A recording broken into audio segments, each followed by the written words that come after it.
Friends ಎಲ್ರಿಗೂ ನಮಸ್ಕಾರ. So ಮೊನ್ನೆ ನಡೆದ ಟೆರರಿಸ್ಟ್ ಅಟ್ಯಾಕಿಂದ ಭಾರತ ಇವ್ರಿಗೆ ಸರಿಯಾದ ಬುದ್ಧಿ ಕಲಿಸ್ಬೇಕು, ಇವ್ರಿಗೆ ಕರೆಕ್ಟಾಗಿ ಮಾಡಬೇಕು ಅಂತೇಳಿ 5 ಮೇಜರ್ ಸ್ಟೆಪ್ಸ್ ತಗೊಂಡಿದ್ದಾರೆ. ನಿನ್ನೆ ನಡೆದ ಕ್ಯಾಬಿನೆಟ್ ಮೀಟಿಂಗಲ್ಲಿ ನಮ್ಮ ಪ್ರಧಾನಮಂತ್ರಿ ಮೋದಿಯವರು. ಅದರಲ್ಲಿ 5 ಮೇಜರ್ ಸ್ಟೆಪ್ಸಲ್ಲಿ ಮೊದಲನೇದಾಗಿ ಬಂದ್ಬಿಟ್ಟು ಇಂಡಸ್ ವಾಟರ್ ಟ್ರೀಟಿ ಅಂತ.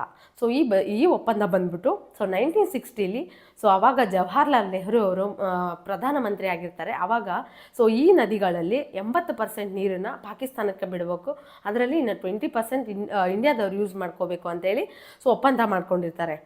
ಅದಾದಮೇಲೆ ಎಷ್ಟೇ ಯುದ್ಧಗಳಾದ 2-3 ಯುದ್ಧ, ಕಾರ್ಗಿಲ್ ಯುದ್ಧ ಆದ್ರೂ ಯಾವ ಯುದ್ಧ ಆದ್ರೂ ಈ ಒಪ್ಪಂದನ ಬ್ರೇಕ್ ಮಾಡಿರಲಿಲ್ಲ ಇಂಡಿಯಾ. ಆದರೆ ಲಾಸ್ಟ್ ಟೈಮು ವಾರ್ನಿಂಗ್ ಮಾಡಿತ್ತು ಅವ್ರಿಗೆ, ಇದರಿಂದ ಎಚ್ಚರವಾಗಿರಿ ಅಂತೇಳಿ. ಬಟ್ ಆದರೂ ಈ ಸಲ ಅಟ್ಯಾಕ್ ಮಾಡಿರೋದಕ್ಕೆ ಈ ಸಲ ಸ್ಟಾಪ್ ಮಾಡಿದ್ದಾರೆ ನೀರನ್ನು. ಹಾಗಂತ ಪೂರ್ತಿ ಸ್ಟಾಪ್ ಮಾಡಿಲ್ಲ. ನಾವು ಅವರು ಅಷ್ಟು ಮನಸ್ಸಿಲ್ಲದೆ ಇರೋರಲ್ಲ ಅಲ್ವಾ. ಪೂರ್ತಿಯಾಗಿ ಸ್ಟಾಪ್ ಮಾಡಿದ್ರೂ ನಮಗೆ ಪ್ರಾಬ್ಲಮ್ ಅದು.